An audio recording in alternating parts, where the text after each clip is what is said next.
First ever factory outlet మన Mukunda jewellers వారు తెలుగు నూతన సంవత్సరం ఉగాది పండుగ సందర్భంగా నక్షి మేళా జరుగుతుంది. అన్ని నక్షి జ్యువెలరీ మీద VA ఫ్లాట్ 9.99% మాత్రమే. Welcome to Telugu popular TV. Iran, Israel, US war నేపథ్యంలో అసలు US నెక్స్ట్ ఏం చేయబోతోంది అనేది ఒక $1 మిలియన్ ప్రశ్న లాగా ఉంటుంది.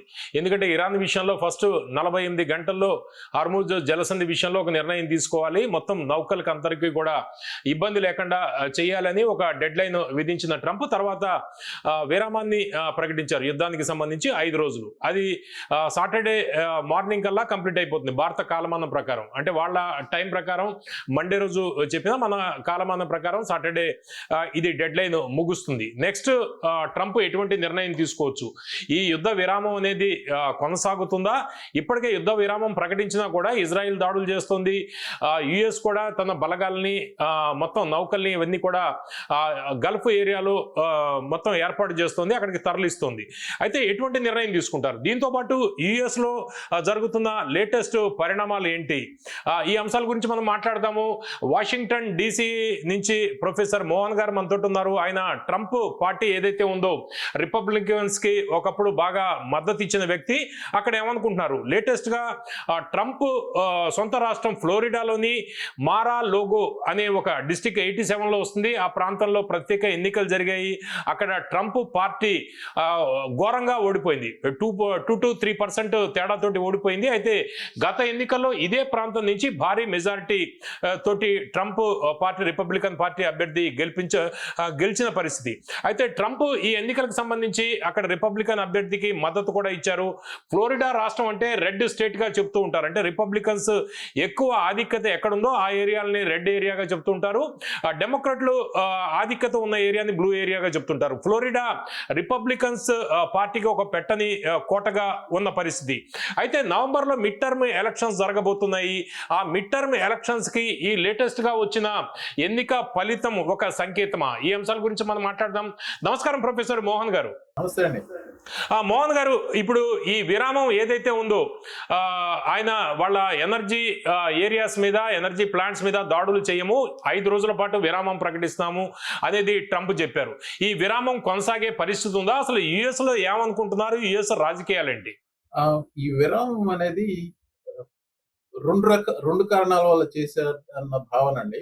మొదటిది ఏంటంటే స్టాక్ మార్కెట్ ఫ్యూచర్స్ అది ఆ రోజు ఇక్కడ మండే ఉదయం 7:04 సరిగ్గా టైం కూడా గుర్తుంది.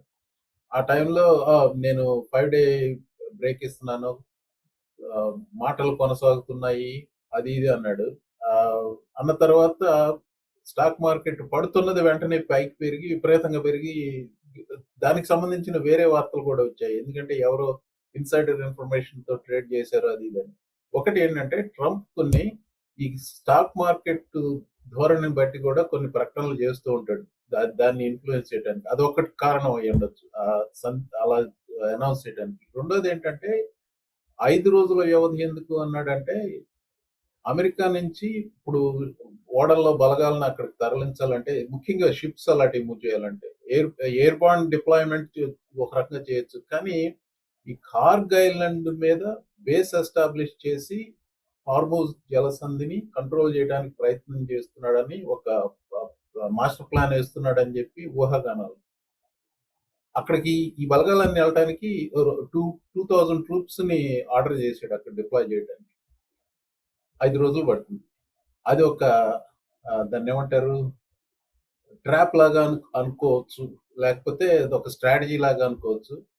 కాకపోతే యుద్ధ నియమాలకి వ్యతిరేకం. పవర్ ప్లాంట్స్ ఇలాంటి సివిలియన్ టార్గెట్స్ కావాలని టార్గెట్ చేయటం అనేది యుద్ధ నియమాలకు వ్యతిరేకంగా కాదు, వార్ క్రైమ్ కింద లెక్క. ఇది హేగ్ లో ప్రాసిక్యూట్ చేయొచ్చు. ఇది మోర్ దాన్ 100 years ముందు నుంచి ఉన్న రూల్స్ ఇవి.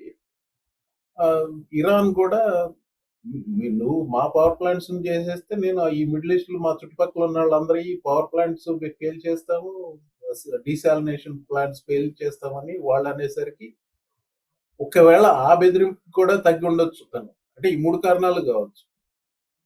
స్టాక్ మార్కెట్, టైం కావాలి బలగాలను అక్కడ పంపించడానికి. మూడోది, అమ్మో వాళ్ళు అట్లా చేస్తే మళ్ళీ ఇంకా గొడవలు అయిపోతాయి, ఎందుకు వచ్చిందని తగ్గి ఉండొచ్చు. ఈ 3 కారణాలు. రెండోది ఫ్లారిడా సంగతి అడిగారా? ఫ్లారిడా, ఈ ఫ్లారిడా ఇట్స్ ఆల్వేస్ రెడ్ కదండి. ఒబామా రెండోసారి గెలిచాడో లేదో గుర్తులేదు కానీ మొదటిసారి గెలిచాడు ఫ్లారిడా ఒబామా. ఒకప్పుడు అటు ఇటుగా ఉండేది, పర్పుల్ స్టేట్ అనేవారు. ఇప్పుడు పూర్తిగా రెడ్ గా మారింది. ఇది ట్రంప్ వచ్చిన తర్వాత గత 10 సంవత్సరాల్లో. ఇది మారలాగా ఉన్నది పామ్ బీచ్ డిస్ట్రిక్ట్. ఇప్పుడు హౌస్ డిస్ట్రిక్ట్ 89 ఏదో ఉంది దాని పేరు. దాని మీద 87 సార్. హౌస్ డిస్ట్రిక్ట్ 87 అంటే అది అసెంబ్లీ సీట్ కింద, మనకి ఇండియాలో పోలికి చెప్పాలంటే అసెంబ్లీ సీట్ కింద. ఇప్పుడు ప్రైమ్ మినిస్టర్ మోడీ గారి నివాసం ఎక్కడ ఉందో అది అది ఏ అసెంబ్లీ సీట్ కి వస్తుందో ఆ సీట్ లో బీజేపీ ఓడిపోయి కాంగ్రెస్ గెలుచడం లాంటిది. ఆ ఓటమిలో కూడా తేడా ఎంత, 11%తో ట్రంప్ గెలిచాడు 2024 ఎన్నికలలో. ఈ ప్రత్యేక ఎన్నికలు అంటే ఉప ఎన్నిక, ఈ ఉప ఎన్నికలో అపోజిషన్ క్యాండిడేట్ 2% మెజారిటీతో గెలిచింది. ఈ స్వింగ్ వచ్చేసి 12% స్వింగ్ ఉంది. ఇప్పుడు రాజకీయ పరిశీలకులు చెప్పేది ఏంటంటే ఈ రకంగా మొత్తం మీద 35 నుంచి 40 వరకు ఈ అసెంబ్లీ సీట్స్ లాంటివి అమెరికాలో, ఇది దేశం మొత్తం మీద చాలా చోట్ల రిపబ్లికన్ చేతి నుంచి డెమోక్రాట్ చేతికి మారాయి. అది హైయెస్ట్ స్వింగ్ వచ్చేసి 35%, ఇది టెక్సస్ లో ఒక చోట.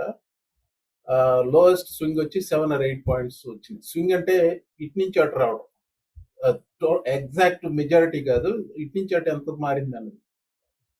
వీటన్నిటిలో ఈ 35-40 అసెంబ్లీ నియోజకవర్గాల్లో ఇది చాలా ప్రముఖంగా చెప్తున్నారు. ఎందుకంటే మారాలాగో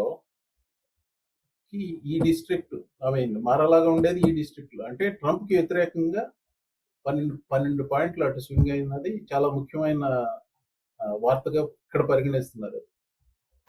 ఓకే. మోహన్ గారు, ఇప్పుడు అమెరికాలో ప్రస్తుతం ఇరాన్ ఇష్యూని ఎంత సీరియస్గా తీసుకుంటున్నారు? ఇది కామన్ ప్రజల్లో ఒక డిస్కషన్ ఉందా? ఇందాక మీరు నాకు ఒకటి వీడియో షేర్ చేశారు ఎక్స్లో, అక్కడ పబ్లిక్ ఏమనుకుంటున్నారు అనేది కూడా మీరు చెప్పారు. అంటే ఎందుకు మేము రిపబ్లికన్స్కి వేసాము అనేది కొంతమంది పబ్లిక్ టాక్ లాగా తీసుకుంటే వాళ్ళు విమర్శిస్తున్నట్టు. మీరేమంటారు అది, ఆ వీడియో మీద రియాక్షన్?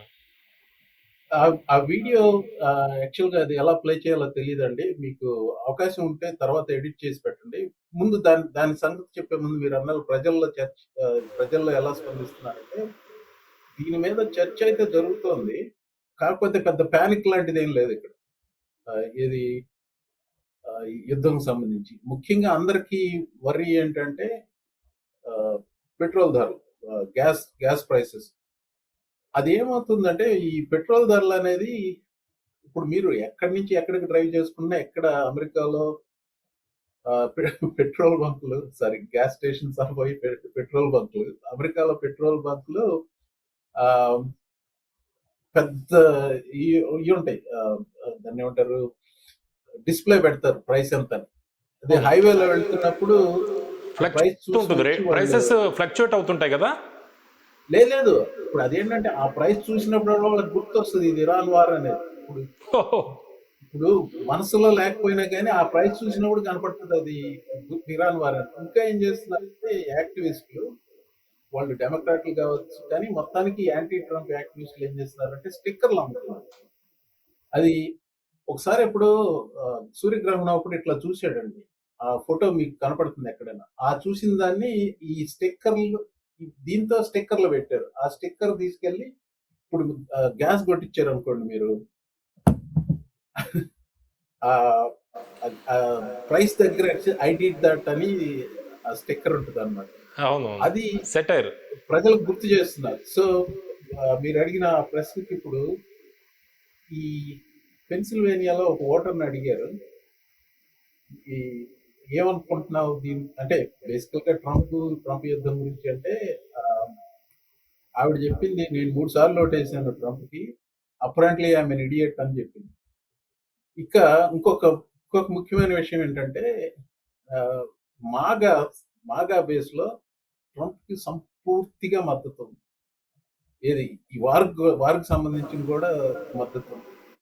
ప్రైసులు పెరిగిపోతున్నాయి అని చెప్పి ఆందోళన అయితే ఉంది కానీ అతనికి అన్ని విధాలా మద్దతు ఇస్తున్నారు.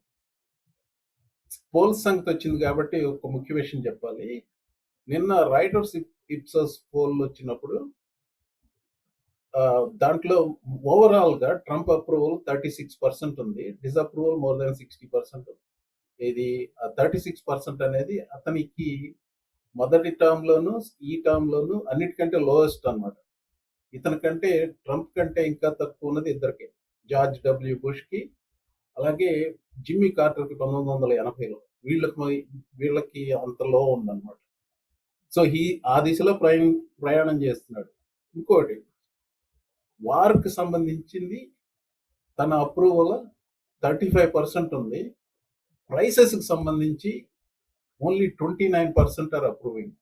అంటే war is more popular than prices అన్నమాట. ముఖ్యంగా గ్యాస్ ధరలు గ్రోసరీ ప్రైసెస్ కూడా కొంచెం ఎక్కువగానే ఉందండి.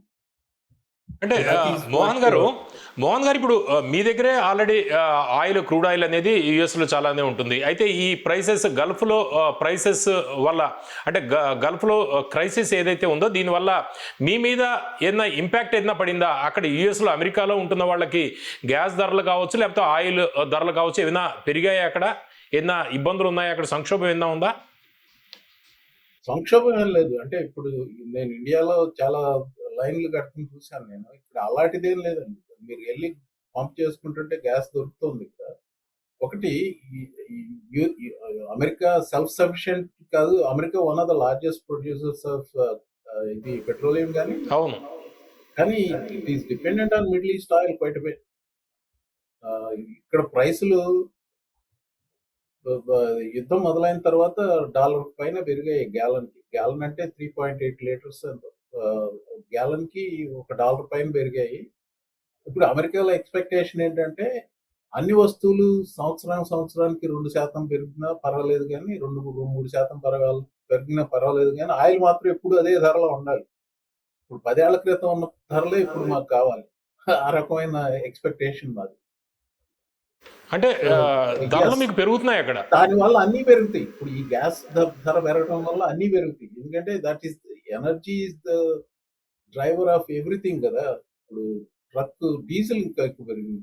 ఇది పెట్రోల్ ధర నేను చెప్పింది, డీజిల్ ఇంకా ఎక్కువ పెరిగింది.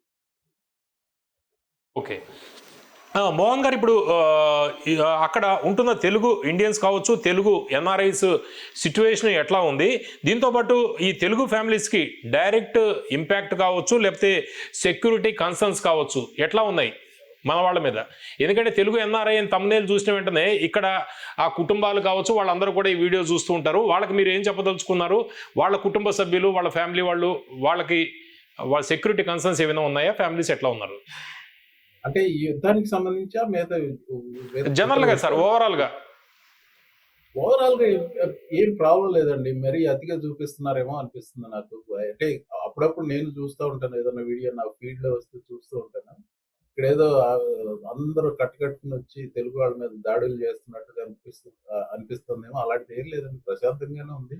అడపదడపయ్యే జరుగుతున్నాయి. సోషల్ మీడియాలో వాటిని అతిగా చూపెడుతున్నారేమో కానీ ఒకటి మాత్రం, orchestrated campaign against Indian, especially on the H1B issue మీద నడుస్తుంది. అది ఏమవుతుందంటే బాగా ఇప్పటికైతే ఏం హ్యూజ్ ప్రాబ్లం ఏం లేదు. ఇప్పుడు ఏదో చిన్న చిత్క అంశాలను తీసుకుని వాటిని ఎలివేట్ చేసి ఘోరంగా ఏదో చెప్తారు. మీరు సోషల్ మీడియాలో మరీ అతిగా లేకపోతే మిమ్మల్ని ఎఫెక్ట్ కాదు. So that is what I am observing.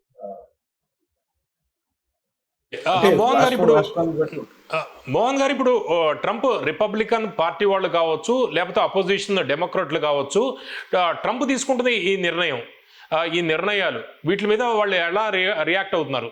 Trump సొంత పార్టీలో ఏదైనా డివైడ్ ఉందా ఒపీనియన్? ట్రంప్ సొంత పార్టీలో డివైడ్, ఇప్పుడు వాళ్ళని ఆఫ్ కెమెరా ఆఫ్ రికార్డ్ అడిగితే నోబడీ లైక్స్ దిస్ వార్ అండి ట్రంప్ సొంత పార్టీలో. కానీ ఆన్ రికార్డ్ వచ్చేసి సమర్థిస్తున్నారు. మొన్న వార్ పవర్స్ రెజల్యూషన్ యాక్ట్ లాంటిది ఏదో, అంటే it doesn't do anything. Iran వార్కి మద్దతు ఇస్తున్నారా లేదా అని చెప్పి సెనెట్ లో నిన్న ఓటు పెడితే పార్టీ లైన్ల ప్రకారం ఓటింగ్ జరిగింది. 53 రిపబ్లికన్ సెనేటర్లు మద్దతు ఇస్తున్నట్టుగా 47 మంది డెమోక్రాట్స్ వ్యతిరేకంగా ఓటు చేశారు. పార్టీ లైన్ ప్రకారం ఓటేశారు అన్నమాట. బట్ ఇంటర్నల్ గా అయితే మాత్రం వాళ్ళకి డివిజన్ ఉంది. ఇప్పుడు సౌత్ కేరళైనా సెనేటర్ ఉన్నాడు, ఆయనకి ఏదో తేడా వచ్చింది ఈ మధ్య. మరి చాలా స్పష్టంగా తెలుస్తుంది. టీవీలోకి వచ్చి లిటరల్ గా నేను అతన్ని కించపరుస్తూ మాట్లాడుతుంది కాదు, నిజంగా తాగి వచ్చి మాట్లాడుతున్నట్టుగా ఉంది. ఇయోజిమా లాగా వెళ్ళి అటాక్ చేస్తాం అలాంటిది అన్ని, అంటే ఈ రకమైన ట్రాష్ టాక్ అంటారు, ఇది అలాంటి మాటలు తెగ మాట్లాడుతున్నాడు. Iwo Jima one of the decisive battles of world war II. అలాంటి దాంతో ఈ సర్జ్ ఏదో ఒకటి చేయాలి అని చెప్పి కంపేర్ చేస్తున్నాడు. కానీ దానివల్ల ఇయోజిమాలో 6,000 మంది అమెరికన్స్ చనిపోయారు. అందుకని అతని మీద విమర్శలు వస్తుంది. అలాంటి సెనేటర్లు తప్ప చాలా మంది జిఓపి సెనేటర్స్ ఈ వార్కి వ్యతిరేకంగానే వింటున్నాం, అయితే బయటకు వచ్చి చెప్పట్లేదు. ఓకే ఎందుకంటే ట్రంప్ నోటికి భయపడి. ఓకే ప్రొఫెసర్ మోహన్ గారు, ఇప్పుడు వైట్ హౌస్ కావచ్చు, లేకపోతే పెంటాగాన్ కావచ్చు, లేకపోతే ఇంటెలిజెన్స్ ఏజెన్సీస్ కావచ్చు, వీటి మధ్య ఒక అలైన్మెంట్ ఉందా, లేకపోతే డిఫరెన్సెస్ ఏమైనా ఉన్నాయా? ఇప్పటికే తులసి గబ్బార్డ్ ఒకటి మాట్లాడుతున్నారు, మొన్న ఆల్రెడీ ఇంటెలిజెన్స్కి సంబంధించి ఒకళ్ళు రాజీనామా చేశారు, ట్రంప్ ఒకటి మాట్లాడుతున్నారు. ట్రంప్ లేటెస్ట్గా ప్రెస్ మీట్లో ఈ యుద్ధానికి కారణం నాకు ఐడియా ఇచ్చిన వ్యక్తి ఇతనే అని చెప్పేసి ప్రెస్ మీట్లో కూడా చూపించాడు. ఏం జరుగుతుంది అక్కడ? ఓకే, మంచి ప్రశ్న ఇది. యాక్చువల్గా ఇంటెలిజెన్స్ ఏజెన్సీస్ మధ్య అలైన్మెంట్ ఉండటం కోసమే నేషనల్ ఇంటెలిజెన్స్ ఆఫీస్ సృష్టించారండి. ఇది 9/11 అటాక్స్ తర్వాత జరిగింది. డైరెక్టర్ ఆఫ్ నేషనల్ ఇంటెలిజెన్స్ వచ్చి తులసి గబ్బార్డ్, ఆవిడకి క్యాబినెట్ హోదా. సో ఆవిడ ఆఫీసు ఇక్కడ 4 ఇంటెలిజెన్స్ వర్గాలు ఉన్నాయి. ఒకటి NSA, నేషనల్ సెక్యూరిటీ ఏజెన్సీ. వాళ్ళు ఇప్పుడు నేను మీతో ఫోన్లో మాట్లాడింది కూడా వాళ్ళకి వినగల శక్తి ఉంది. కాకపోతే నేను అమెరికన్ సిటిజన్ కాబట్టి నన్ను వినాలంటే వాళ్ళకి అధికారం ఉండదు, కోర్టు అధికారం ఇవ్వాలి. అదే మీరు ఇక్కడ ఎవరికన్నా ఇంకొక భారతీయ నేషనాలిటీ ఎవరితోనో మీరు మాట్లాడారనుకో, వాళ్ళకి పూర్తి అధికారం ఉంటుంది, మీ ఫోన్ కాల్స్ వినే అధికారం ఉంటుంది. అంత శక్తివంతమైన ఏజెన్సీ అది NSA. రెండోది CIA, మూడోది FBI ఇక్కడ లోకల్ డొమెస్టిక్. అలాగే పెంటగాన్ కి వాళ్ళకే ఒక ఇంటెలిజెన్స్ ఉంది. ఈ 4 ఏజెన్సీస్ కి అలైన్మెంట్ తో ఉన్నదే directory of national intelligence Tulsi Gabbard. ఆవిడ సెనెట్ లో ఇచ్చిన స్టేట్మెంట్లు ట్రంప్ కి వ్యతిరేకంగా చెప్పకుండా, అంటే కర్ర ఎరగకుండా పాము చావకుండా మాట్లాడుతుంది చూసారా. మేము ప్రెసిడెంట్ గారికి ఇది ఇచ్చాము, ఆయన ఆ నిర్ణయం తీసుకున్నారు అంటదే గాని ఇరాన్ థ్రెట్ అని మేము చెప్పలేదు, అలా చెప్పాము అన్నమాట చెప్పదు. అలాగే రాసిన స్టేట్మెంట్స్ కూడా రాసిన స్టేట్మెంట్స్ చదవటం ఆపేసింది. సో విషయం ఏంటంటే ట్రంప్ నిర్ణయం తీసుకున్నాడు, ఇంటెలిజెన్స్ ఏజెన్సీ ఏం చేసినా అనవసరం. ఎందుకంటే హీ ఫీల్స్ ఇన్, లిటరల్ గా ఇదే చెప్పాడు, I feel it in my bones. So ఆయన బోన్సే ఆయనకి ఇంటెలిజెన్స్, ఎందుకంటే ఇక్కడేం లేదు. Okay, US actual ground reality ఏమిటి, ఇక్కడ మీడియా ఏం చూపిస్తుంది, అంటే నేరేటివ్ మధ్య ఏదైనా డిఫరెన్స్ ఏదైనా కనిపిస్తుందా? అక్కడ ఏం జరుగుతుంది, ఇక్కడ తెలుగు మీడియా, ఎందుకంటే మీరు కూడా తెలుగు వాళ్ళే, 30 ఏళ్ల క్రితం మీరు యుఎస్ వెళ్ళారు కాబట్టి ఇక్కడ వాళ్ళు ఏమనుకుంటున్నారు, అక్కడ నిజంగా జరుగుతుంది ఏంటి? అంటే అక్కడ వాళ్ళు ఏమనుకుంటున్నారు అన్న దాని గురించి పూర్తి నాకు వ్యూ పాయింట్ ఏం లేదండి. మీరు ఏదన్నా 1-2 ఉదాహరణలు చెప్తే దానికి సంబంధించి చెప్పగలను. అంటే అక్కడ డిఫరెన్సెస్ మొత్తం పార్టీల మధ్య తేడాలు ఉన్నాయి, అతను సొంత పార్టీలో తేడా ఉంది, ఏజెన్సీల మధ్య గ్యాప్ ఉంది, ఇవన్నీ కూడా వస్తున్నాయి. ఇక్కడ ఒకటేనండి, అమెరికాలో సామాన్య ప్రజానీకానికి ట్రంప్ చాలా అన్పాపులర్ అయ్యాడు. అంటే 36%. మాగా బేస్ లో పూర్తి మద్దతు ఉంది అతనికి. ఈ మాగా బేస్ లో కూడా ఈ ధరలు ముఖ్యంగా రోజువారీగా కనపడేది, ఇప్పుడు గ్రోసరీ షాపింగ్ వారానికి ఒకసారి ఏం చేసుకుంటారేమో. అక్కడ అక్కడ వెంటనే తెలిసిపోతుంది ఇదంతా ట్రంప్ వల్ల అయిందన్న. ఎందుకు మీరు గ్రోసరీస్ మామూలుగా సంవత్సరం క్రితం తీసుకున్న గ్రోసరీసే ఈ వారం తీసుకెళ్తే అప్పటికి ఇప్పటికి ప్రైస్లు చాలా మంది సిస్టమేటిక్ గా ఉంటారు, కంపేర్ చేసే శక్తి ఉంటుంది వాళ్ళకి. ఎందుకంటే వాళ్ళ జేబులోంచి డబ్బులు పెడుతున్నారు, వాళ్ళకి తెలుస్తుంది ఈ ధరలు పెరగడం ట్రంప్ అధికారంలోకి వచ్చాకే జరిగింది. అదొకటి గ్రోసరీ దగ్గర. 2 వారాలకు ఒకసారి గ్యాస్ కొట్టించుకుంటారు, అక్కడికి వెళ్ళినా ట్రంప్ కనపడుతున్నారు. సో ఆ రకంగా వాళ్ళు చూస్తున్నారు. కానీ ఎక్కడో మిడిల్ ఈస్ట్ లో ఒక యుద్ధం జరుగుతుంది, దానివల్ల నా జీవితం అలా జరిగింది అనే దానికంటే అది సెకండరీ ఆలోచన వస్తుంది. అందుకనే ఇరాన్ యుద్ధం more popular than the prices. అది ప్రజల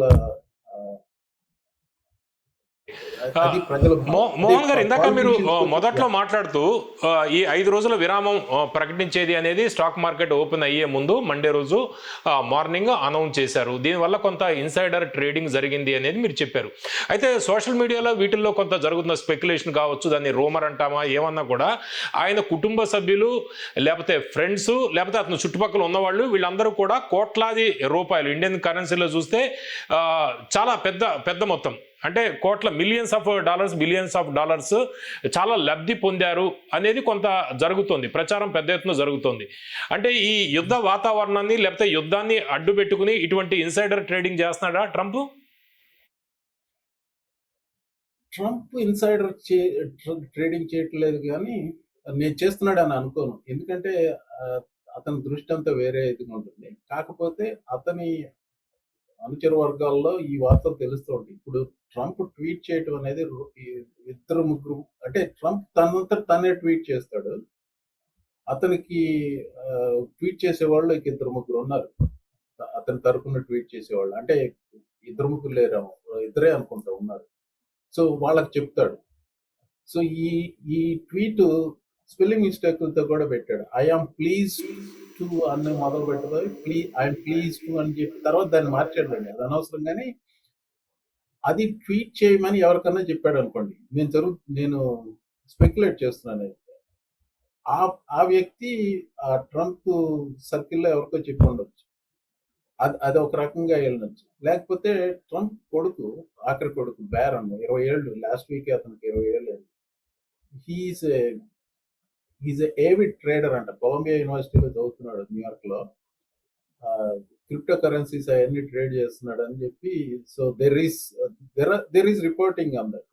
తను కూడా చేసి ఉండొచ్చు, ఎరిక్ ట్రంప్ చేసి ఉండొచ్చు, ఎవరైనా చేసి ఉండొచ్చు. అది అంటే ఫ్యామిలీ చెప్పి ఉండొచ్చు, లేకపోతే ఇలా తన అనుచర వర్గాల్లో ఏదో చెప్పి అది ఆ వార్త లీక్ అయిందో, ట్రంప్ గారు ఇది ట్వీట్ చేయబోతున్నారు. ఇది 7 గంటల 4 నిమిషాలకు వేసిన ట్వీట్. అందుకు 10 నిమిషాల ముందు అంత పెద్ద హ్యూజ్ బెట్ అండి. నోషనల్ వాల్యూ అంటే ఇప్పుడు ఆప్షన్స్ కొన్నారనుకోండి, ఆప్షన్స్ ప్రీమియం ఇంతే ఉంటుంది, కానీ అది దాని సైజ్ ఎంత బెట్ అన్నది, అది నోషనల్ వాల్యూ $1.5 బిలియన్. రూపాయల్లో కన్వర్ట్ చేయడం నాకు వెంటనే రావట్లేదు, బట్ $1.5 బిలియన్. ఆ నోషనల్ బెట్ S&P 500 ఫ్యూచర్స్ మీద పెట్టారు. అదే సమయంలో ఆయిల్ ధర పడిపోతుందని బెట్ కట్టారు, అంటే షార్ట్ చేశారు దాన్ని. అది సంథింగ్ లైక్ $500 మిలియన్ బెట్. అది హ్యూజ్ ప్రాఫిట్స్ దాని తర్వాత వచ్చింది. ఎందుకంటే S&P 500 స్వింగ్ ఫ్రమ్ లో టు టాప్, అండ్ దెన్ మళ్ళీ ఇరాన్ వెంటనే దాన్ని మా మధ్య స్టాక్స్ ఏమి జరగట్లేదు అన్నప్పుడు వెంటనే పడింది. ఈ స్వింగ్స్ ఏవైతే ఉన్నాయో అది $3 ట్రిలియన్ స్వింగ్ అండి. ఈ రకంగా ఒక పిచ్చివాడి ట్వీట్లకి ఈ రకంగా స్పందించడం market, this is not a good thing for economy. Professor Mohan గారు, ట్రంప్ కోటరీలోనే లీకు వీరులు, సొంత వారినే నమ్మలేని ట్రంప్ అనుకోవచ్చా? సొంత వారినే నమ్మలేని అని నేను అనను. ఎందుకంటే he doesn't care if people make money, especially if he's proud of it కదా. ఇప్పుడు ఏం చూస్తాడు, తన ట్వీట్ వల్ల stock market, Dow Jones industrial, నేను చూస్తున్నాను ఫ్యూచర్, నేను రోజు పొద్దున్నే చెక్ చేస్తా ఉంటున్నాను. డౌ జోన్స్ ఇండస్ట్రియల్ యావరేజ్ 200, 300 ఎంతో ఉన్నది ప్లస్ 1000కి పెరిగిందండి. అంటే 1200 పాయింట్ల స్వింగ్ అయింది. ఇప్పుడు ట్రంప్ మనస్తత్వం నేను గమనించాను. నేను I been following for him for 20 years, more so in the last 10 years కదా. తను ఏమనుకుంటాడు, అరే నా look at me, look at my power, stock market నేను వేసిన ట్వీట్ వల్ల ఎంత పెరిగింది అనుకుంటాడు. ఓ బ్యారన్ ఎంత డబ్బులు చేస్తున్నావు, ఐ డోంట్ కేర్. అది నీతి నియమాలకు విరుద్ధమైన ఐ డోంట్ కేర్, అది చట్ట విరుద్ధమైన I don't care. That is his attitude. Okay. Professor Mohan గారు, చివరిగా చెప్పండి, మీ పర్సనల్ అబ్జర్వేషన్ ప్రకారం యుఎస్ నిజంగా అమెరికా వార్ని కంటిన్యూ చేసే పరిస్థితి ఏదైనా ఉందా? ఇది పొలిటికల్ డ్రామానా లేకపోతే నిజంగా రియల్ థ్రెట్ ఏదైనా రాబోతుందా? నా అభిప్రాయము ఇది చాలా ఏం లేదండి. ఇప్పుడు హ్యూబ్రిస్ అంటే ఏం కాదులే ఈ రకం ఆ రకమైన దీంతో వెనిజులా మీద వెళ్ళి మడూరోని కిడ్నాప్ చేసి తీసుకొచ్చినప్పుడు అంత పథకం ప్రకారం జరిగిపోయింది. ఏమి అమెరికన్ సైడ్ ఒక్క చిన్న ఇది ప్రాణ నష్టం కూడా జరగలేదు, ఇంజరీస్ కూడా లేవు. అక్కడ 90 మందిని ఏమో చంపేసి వచ్చారు, అది వేరే విషయం. మిగతా దేశాల వాళ్ళు ఎట్ట వచ్చినా మాకు అనవసరం, అట్లా ఉంటది ఇక్కడ ప్రజల మనస్తత్వం. దానివల్ల ఏమైంది, అతని పాపులారిటీకి ఏం పెద్ద తేడా రాల, మరీ పెరగలేదు మరీ పడలేదు. ఇది ఆయిల్, వాళ్ళ ఆయిల్ మాకు ఇచ్చేసారు అని చెప్పుకున్నాడు. బట్ అతని డెప్యూటీ అంటే Maduro deputy president whatever Rodriguez ని ఆవిడతో ఏదో ఒప్పందం కూర్చుని ఆవిడని నియామకం చేశాడు. ఇది ఆపోజిషన్ పార్టీ ఆవిడ నోబెల్ ప్రైజ్ ఇచ్చినా కానీ పట్టించుకోలేదు, ఎందుకంటే ఆ రకమైన ఏదో ఒక కరప్ట్ డీల్కి ఒప్పుకుంది ఆవిడ. ఇరాన్ లో కూడా అలాగే జరుగుతుందని వెళ్ళాడు. అంటే ముందుగా సైన్యాన్ని మోహరించాడు, అక్కడి నుంచి అంతా చేసి ఏదో పథకం ప్రకారమే వెళ్ళారు, అది అందరికీ తెలుస్తుంది. బిల్డింగ్ ఆఫ్ ద ట్రూప్స్ అక్కడ యాక్షన్ తీసుకుంటాడని తెలుస్తుంది. నాకైతే సర్ప్రైజ్ కావాలి, కాకపోతే వాట్ ఎవర్ అది జరిగింది. అలాగే వెనిజులాలో జరిగినట్టే జరుగుతుంది. నా పాపులారిటీ ఏం పెద్దగా పడదు, అక్కడ కూడా ఎవరో ఒక తొత్తును పెట్టేస్తాను లీడర్ గా అని చెప్పేసుకుని వెళ్ళాడు. అంటే హ్యూబ్రి, అహంకారం, ప్లాన్ చేయడం. అది ఇరాన్ పెద్ద దేశం అని, వాళ్ళకు ఒక మోడర్న్ ఆర్మీ ఉందని, వాళ్ళు they are well trained people అని. వెనిజులాకి దానికి కంపారిజన్ లేదు.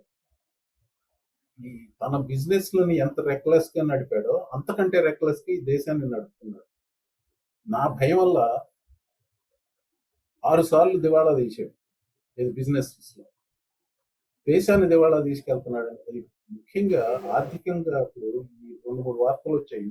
ఈ వారమే ట్రెజరీ ఒక రకమైన రిపోర్ట్ ఏదో రిలీజ్ చేసింది, దాన్ని మర్చిపోతున్నాను దాని సంగతి. బట్ ఎసెన్షియల్లీ దాని భావం ఏంటంటే America is bankrupt right now. Our ఇది డెట్ టు జిడిపి రేషియో 120% ఎంత ఉంది. ఇప్పుడు సోషల్ సెక్యూరిటీ, మెడికేర్ అనేవి ఇవన్నీ ఎంటైటిల్మెంట్స్ అంటారు, అవి నియర్గా పూర్తిగా బ్యాంక్రప్ట్ అయిపోయినట్టుగా వచ్చింది ఈ రిపోర్ట్. అదొకటి. ఈ నేపథ్యంలో ఈ యుద్ధం కోసం $200 బిలియన్ అడిగాడు. ఈ $200 బిలియన్ ఇది పెంటగాన్ అడుగుతుంది, నేను అడగట్లేదు. మొన్ననే $1 ట్రిలియన్ బడ్జెట్ తీసుకుని ఇంకొక $200 బిలియన్ ఇవ్వాలి. So he's literally bankrupting the country. అది నా ఉద్దేశం ఏంటంటే 2 రకాల ప్రాబ్లం. ఒకటి జియో పొలిటికల్ గా అక్కడ అంతా అన్స్టేబుల్ చేశాడు, ఇది మిడిల్ ఈస్ట్ లో. ఇక్కడేమో దేశాన్ని దివాళా తీస్తుంది. ఓకే. ప్రొఫెసర్ మోహన్ గారు, చాలా ఇంట్రెస్టింగ్ పాయింట్ మీరు చెప్పారు. 6 సార్లు తన వ్యాపారాల్లో దివాళా తీసిన ట్రంప్ ఇప్పుడు అమెరికాని దివాళా తీసే పరిస్థితికి తీసుకొస్తున్నాడు. అది ఒక్కసారి కొద్దిగా ఎక్స్ప్లెయిన్ చేయరా? అతని వ్యాపారాలు ఎలా ఉండేవి, ఎలా దివాళా తీసాయి ఇప్పుడు అమెరికా పరిస్థితి? వ్యాపారాలు దివాళా తీయడం అంటే నాకు on the top of my head గుర్తున్నది చెప్తానండి. ట్రంప్ తాజ్ మహల్ అని ఉంది, కెసినో అట్లాంటిక్ సిటీలో ఉండేది. ఆ అట్లాంటిక్ సిటీలో ఉన్న కెసినో, దానికి అది పబ్లిక్లీ ట్రేడెడ్ కంపెనీ. ఈ రకంగానే he's master of manipulating press అని. ఈ ప్రెస్ కి సంబంధించి ఏదో బేసికల్ గా కెసినోస్ అంటే ఇప్పుడు అన్ని కెసినోలు జనరల్ గా ప్రాఫిటబుల్ గానే ఉంటాయి. కెసినో దివాళా తీయటం అంటే ఒక టేక్స్ స్పెషల్ స్కిల్, అది చేశాడు. So one of the things ఏంటంటే డెట్ తీసుకోవటం, అది పబ్లిక్లీ ట్రేడెడ్ కంపెనీ కూడా. He loaded the company with lot of debt. It was running in to losses. ఏం చేయాలో తెలియని పరిస్థితుల్లో ఏం చేశాడంటే వాళ్ళ ఫాదర్ మనీ ఇన్ఫ్యూజ్ చేయడానికి ఆ కంపెనీలో, అంటే పబ్లిక్లీ ట్రేడెడ్ కంపెనీకి సెక్యూరిటీస్ ఎక్స్చేంజ్ కమిషన్ రూల్స్ కి విరుద్ధం ఇది కొన్ని రకాలుగా డబ్బులు పంప్ చేయడం. ఈయన వెళ్ళి చాలా చిప్స్ కొన్నాడు వాళ్ళ ఫాదర్. చిప్స్ అంటే గ్యాంబ్లింగ్ చేసే చిప్స్ అయ్యే కొన్నాడు. సో ఎనీవే ఆ రకంగా మనీ ఇన్యూజ్ చేసి ఎన్నిసార్లు చేసినా కానీ మొత్తానికి Taj Mahal hotel casino bankrupt అయ్యింది. అలాంటివే ఎయిర్లైన్స్ ఒకటి, ఇట్లా చాలా రకాల బిజినెస్లు పెట్టాడు. ఏది ఎక్కువ కాలం మనలేదు. ఏంటంటే తనకి ఫోకస్ లేదు, ఆ బిజినెస్ యాక్యుమన్ లేదు. తన సొంత రియల్ ఎస్టేట్ కంపెనీని ఏ రకంగా నడిపాడో ఆ రకంగానే ఆ బిజినెస్ నడిపాడు. ఒక వ్యాపార దక్షత లేని వాళ్ళందరినీ, సికఫాండ్స్ వీళ్ళందరినీ హైర్ చేసుకుని అలా 6 సార్లు బ్యాంక్రప్ట్. అంటే దేర్ ఆర్ ఎనఫ్ డాక్యుమెంటరీస్ అండి ట్రంప్ బ్యాంక్రప్సీస్ గురించి. అది చూస్తే you will learn fascinating story about his the so called business acumen. దీని గురించి ఇంకా అదే తీసుకొస్తున్నాడు ఇక్కడ. చెప్పండి సార్, చెప్పండి. ఆ రకమైన ఇదే తీసుకొస్తున్నాడు ఇక్కడ అధ్యక్షుడిగా దేశానికి. Okay, thank you very much professor Mohan గారు.